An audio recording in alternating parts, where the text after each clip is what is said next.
До 15 март, даночните обврзници кои оствариле дополнителен приход во текот на минатата година, задолжително треба да поднесат годишна завршна пријава во УЈП.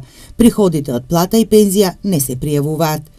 Задолжително се поднесуваат годишни даночни пријави доколку во текот на годината имат остварено приходи покрај плата или пензија, други приходи како што се приходи од закупнина, потоа приходи од авторски права, индустријска собственост, приходи од дивиденти, учество во капитал и други видови на приходи.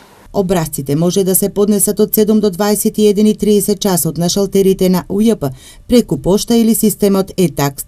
Новина е што од оваа година се воведува нова процедура за пресметување и плаќање на обврските за персонален данок на остварен доход.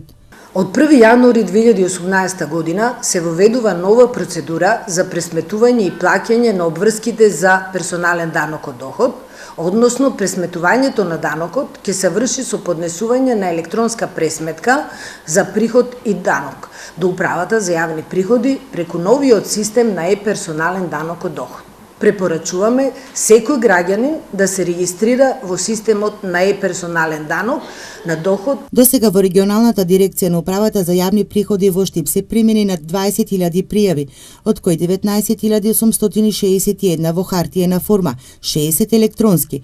До истекот на рокот за поднесување на годишните даночни пријави се очекува нивниот број да се зголеми на 75.000 пријави.